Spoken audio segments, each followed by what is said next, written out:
Bismillahirrahmanirrahim. Alhamdulillahirabbil alamin wa bihi nasta'inu ala umuri dunya waddin. Wassalatu wassalamu ala asyrofil anbiya'i wal mursalin wa ala alihi washabihi ajmain amma ba'd.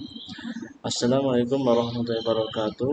Kami dari kelompok 4 ingin menyampaikan karya ilmiah yang mana berjudul Integrasi Sains, Seni, dan Islam, yang mana saya mengawali acara ini dengan pembahasan definisi sains, seni, dan Islam. Islam adalah agama yang diturunkan oleh Allah Subhanahu wa taala kepada seluruh manusia yang bersumber dari Al-Qur'an. Sunnah Islam adalah agama yang nyata dan sesuai dengan fitrah manusia yang memiliki cita rasa, kehendak, hawa nafsu, sifat, perasaan, dan akal pikiran. Dalam bahasa Arab, Islam merupakan madrasah dari kata aslama yuslimu, islaman, yang artinya taat, tunduk, patuh, berserah diri kepada Allah SWT. Sedangkan jika dilihat dari asal katanya, maka Islam berasal dari kata assalamu, yaitu damai, assalama, taat, istaslama, berserah diri, salim, bersih, dan suci, dan salam, yaitu keselamatan. Sains berasal dari bahasa Latin yaitu scientia, yang artinya pengetahuan. Jadi sains merupakan suatu cara untuk mempelajari berbagai aspek-aspek tertentu dalam alam atau dari alam secara terorganisir, sistematik, dan melalui berbagai metode saintifik yang terbakukan. Ruang lingkup sains terbatas pada berbagai hal yang dapat dipahami oleh indera penglihatan, sentuhan, pendengaran, perabaan, pengecap, atau dapat dibilang sains itu pengetahuan yang diperoleh melalui pembelajaran dan pembuktian. Oke, di slide kedua, seni merupakan penjelmaan rasa indah yang terkandung dalam jiwa manusia, dilahirkan dengan perantara alat komunikasi ke dalam bentuk yang dapat ditangkap oleh indera pendengar, atau bisa disebut seni suara, penglihatan, atau seni lukis, atau dilahirkan dengan perantaraan gerak seperti seni tari maupun drama. Lalu seni merupakan wujud yang terindra, di mana seni adalah sebuah benda atau artefak yang dapat dirasa, dilihat maupun didengar, seperti seni tari, seni musik, dan seni yang lain. Seni yang didengar adalah bidang seni yang menggunakan suara vokal maupun instrumental sebagai medium atau pengutaraan, baik dengan alat-alat tunggal seperti biola, piano, dan lain-lain, maupun dengan alat majemuk seperti orkes simfoni, band, juga lirik puisi berirama atau prosa yang tidak berirama. Kemudian seni yang dilihat seperti seni lukis adalah bidang seni yang menggunakan alat seperti kanvas, beragam warna-warni, dan memiliki objek tertentu untuk dilukis. Dalam jiwa perasaan nurani dan keinginan manusia terbenam rasa suka akan keindahan, yang mana keindahan tersebut adalah seni. Keindahan di sini tersebut adalah suatu yang dapat menggerakkan jiwa, kemesraan, lalu dapat menimbulkan keharuan, kesenangan, bahkan juga bisa menimbulkan kebencian, dendam, dan lain-lain sebagainya. Oke, selanjutnya akan dijelaskan oleh teman saya. Baik, saya akan membawakan materi selanjutnya di slide 3, yaitu pembahasan tentang pandangan Islam terhadap sains dan seni. Seni Islam adalah ekspresi tentang keindahan wujud dari sisi pandangan Islam, tentang alam, hidup, dan manusia yang mengantar menuju pertemuan sempurna antara kebenaran dan keindahan. Keindahan adalah salah satu sebab tumbuh dan kokohnya keimanan, sehingga keindahan itu menjadi sarana mencapai kebahagiaan dalam kehidupan. Seni adalah sebahagian daripada kebudayaan. Din al-Islam meliputi agama kebudayaan, maka dengan kesendiriannya, kesenian merupakan sebahagian din al-Islam. Ia juga diturunkan untuk menjawab fitrah, naluri, atau keperluan asasi manusia yang mengarah kepada keselamatan dan kesenangan. Firman Allah yang artinya, "Wahai anak-anak Adam, pakailah perhiasan kamu ketika waktu sembahyang. Makanlah dan minumlah, dan janganlah kamu berlebih-lebihan. Sesungguhnya Allah tidak mengasihi orang yang berlebih-lebihan." Katakanlah, siapakah yang mengharamkan perhiasan Allah yang dikeluarkannya untuk hamba-hambanya dan rezekinya yang baik? Quran Surat Al-An'am ayat 31. Berbagai larangan Nabi Shallallahu Alaihi Wasallam dan para ulama untuk menggambar atau melukis makhluk hidup yang bernyawa atau bersyahwat dalam mewujudkan corak keindahan ruangan. Meskipun hal ini tidak ditemukan teksnya secara langsung dalam Al-Quran, kegiatan mereka dalam mewujudkan gagasan keindahan tak pernah kehilangan arah. Kreasi dan potensi mereka kemudian dialihkan pada berbagai bentuk kaligrafi Islam dengan pola dan karakteristik yang indah dan rumit. Slide kelima yaitu prinsip-prinsip seni dalam Islam. Yang pertama, dapat mengangkat martabat insan dan tidak meninggalkan nilai-nilai kemanusiaan. Yang kedua, dapat meningkatkan persoalan akhlak dan kebenaran aspek estetika kemanusiaan dan moral. Yang ketiga, dapat mendorong ke arah ketakwaan, kema'rufan dan moralitas. Yang keempat, dapat menghubungkan kemanusiaan dengan Tuhan dan dengan alam sekitar. Assalamualaikum warahmatullahi wabarakatuh. Halo teman-teman, perkenalkan nama saya Michelle Divaldi dari kelompok 4. Di sini saya akan melanjutkan penjelasan dari teman saya yang tadi sudah menjelaskan. Oke. Di sini Islam menerima semua hasil karya manusia dengan pandangan Islam menyangkut wujud alam raya, wujud alam semesta. Wajar banyak pertanyaan dari kalian-kalian. Bagaimana sikap suatu masyarakat dengan kreasi seni yang tidak sejalan dengan budaya masyarakatnya? Oke, dalam konteks ini perlu digarisbawahi bahwa Al-Quran memerintah kaum muslim untuk menegakkan kebijakan, memerintahkan menegakkan perbuatan makruf dan mencegah perbuatan munkar. Makruf ini merupakan perbuatan masyarakat sejalan dengan nilai-nilai agama. Sedangkan munkar adalah perbuatan yang tidak sejalan dengan budaya masyarakat, agak melenceng ya.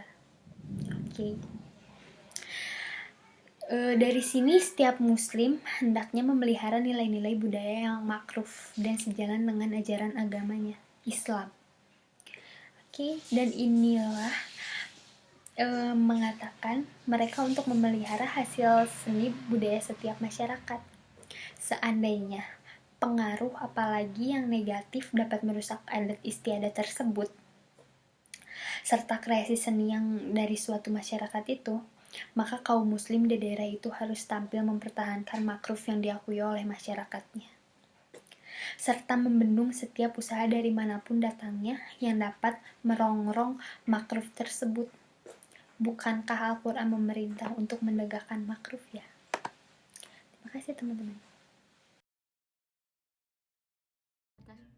Ada beberapa batasan-batasan dalam Islam atau larangan dalam Islam terhadap beberapa seni seperti seni patung, di mana ada beberapa alasan yang melarang terhadap seni itu, yaitu dalam surat Al-Anbiya ayat 21 di mana diuraikan tentang patung-patung yang disembahkan oleh ayah Nabi Ibrahim dan kaumnya. Sikap Al-Quran terhadap patung-patung itu bukan sekedar menolaknya, tapi juga menghendaki penghancuran terhadap patung-patung tersebut. Di sini Allah menginginkan bahwa patung-patung pahatan hasil manusia tidak dijadikan sebagai suatu sembahan atau suatu yang menggambarkan suatu maha pencipta, yaitu Tuhan, untuk disembahkan atau berhala. Selain itu juga ada batasan dalam seni musik, di mana seringkali orang lebih menyenangi musik-musik yang terkadang bisa membuat kita lalai dan jauh dari agama. Seperti musik-musik rock yang bernuansa keras, bukan musik-musik yang islami. Kemudian juga seni bernyanyi seperti kasus Inul Daratista, di mana seni yang ditampilkan bukanlah seni bernyanyi, melainkan gerakan-gerakan yang vulgar yang bisa mengarah kepada hal-hal yang tidak baik untuk dipertontonkan. Tidak seperti syair-syair Islam yang memberi semangat spiritual kepada yang mendengarkannya. Selain itu, aksi pornografi dan porno aksi adalah batasan yang sangat melanggar agama. Di satu sisi orang memandang itu adalah satu bentuk seni, tetapi dalam Islam itu justru mengaruh kepada hal-hal yang tidak baik. Haram itu dikembangkan. Islam adalah agama realita. Islam bukanlah agama yang menyuruh umatnya untuk tinggal di kuil-kuil dan terus-menerus melakukan ritual, meninggalkan kehidupan dunia. Juga bukan ideologi yang mencatatkan penganutnya di dalam lautan selawat yang tidak bertepi, yang tidak mengenal hal haram, tidak mengenal akhlak, serta menyebarkan kerusakan di mana-mana.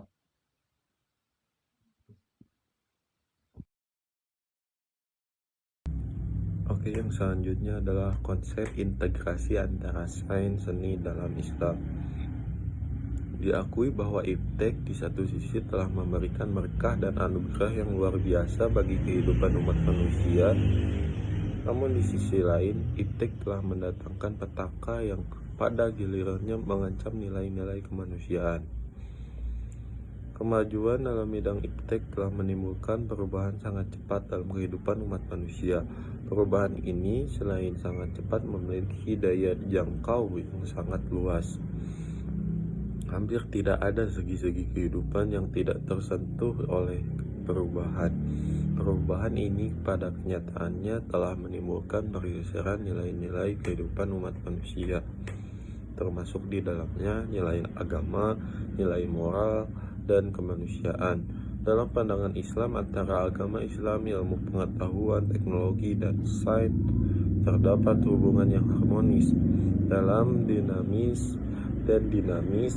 yang terintegrasi ke dalam suatu sistem yang disebut dinul Islam. Di dalamnya terdapat 3 unsur pokok, yaitu akidah, syariah, dan akhlak, dengan kata lain iman, ilmu, dan amal soleh. Dalam Al-Quran surat Ibrahim, Allah Subhanahu wa Ta'ala telah memberikan ilustrasi indah tentang integrasi antara iman, ilmu, dan amal. Tidakkah kamu perhatikan bagaimana Allah telah membuat perumpamaan kalimat yang baik? Dinul Islam seperti sebatang pohon yang baik, akarnya kokoh, menghujam ke bumi, dan cabangnya menjulang ke langit. Pohon itu mengeluarkan buahnya setiap kali dengan seizin Tuhannya. Allah membuat perumpamaan itu untuk manusia agar mereka selalu ingat. Dari video penjelasan yang sudah teman-teman saya paparkan, dapat disimpulkan bahwa Islam merupakan sebuah agama yang berarti ketundukan atau taslim, kepasrahan, tidak menolak, tidak membantah, dan tidak membangkang. Yang dimana artinya Islam merupakan penyerahan diri sepenuhnya kepada Allah Subhanahu wa Ta'ala. 5 poin penting yang membentuk kerangka Islam atau biasa disebut dengan rukun Islam adalah bersyahadat, yang bahwa kita tahu di mana tidak ada Tuhan kecuali Allah Subhanahu wa Ta'ala dan Rasulnya, mendirikan sholat, menunaikan zakat, puasa Ramadan, dan menunaikan ibadah haji bila orang tersebut mampu. Sains merupakan ilmu pengetahuan yang dipelajari oleh manusia dari kegiatan pengamatan dan juga penelitian untuk mengetahui teori yang sudah disepakati oleh yang melakukan kegiatan penelitian tersebut. Seni adalah segala sesuatu yang diciptakan oleh manusia yang mengandung unsur keindahan dan mampu membangkitkan perasaan diri sendiri maupun orang lain. Nah, Islam memandang sains dan teknologi terkait dengan konsep tauhid, yang dimana merupakan satu kesatuan dengan cabang pengetahuan lainnya. Bagi Islam, sains dan teknologi adalah termasuk ayat-ayat Allah yang perlu dicari keberadaannya. Ayat-ayat Allah yang tersebar di alam semesta ini dianugerahkan kepada manusia sebagai khalifah di muka bumi untuk diolah dan dimanfaatkan sebaik-baiknya. Seni yang islami adalah seni yang menggambarkan wujud dengan bahasa yang indah serta sesuai dengan fitrahnya. Nah, seni Islam juga merupakan ekspresi tentang keindahan wujud dari sisi pandang Islam tentang alam, hidup, dan juga manusia yang mengantar menuju pertemuan sempurna antara kebenaran dan juga keindahan. Selagi sains dan seni masih menggunakan landasan Al-Quran, maka bagi Islam tidak ada yang salah dan sah-sah saja. Nah, konsep integrasi antara ilmu pengetahuan, teknologi, dan seni ialah penjelasan yang terdapat dalam Al-Quran yang berkaitan dengan tuntutan tanggung jawab yang berkaitan juga dengan pengetahuan yang dimana bahwa semua anggota yang meliputi indera pendengaran, penglihatan, dan juga hati harus dipertanggungjawabkan. Nah, seni adalah keindahan yang merupakan ekspresi ruh dan budaya manusia yang mengandung dan mengungkapkan keindahan. Ia lahir dari sisi terdalam manusia yang didorong oleh kecenderungan seniman kepada yang indah, apapun jenis keindahannya. Nah, dorongan tersebut merupakan naluri manusia atau fitrah yang sudah dianugerahkan oleh Allah SWT kepada hamba-hambanya. Nah, mungkin sekian video penjelasan dari kelompok kami. Kurang lebihnya kami mohon maaf. Saya mewakili teman-teman saya pamit undur diri. Semoga video ini bermanfaat untuk kita semua. Wassalamualaikum warahmatullahi wabarakatuh. Terima kasih.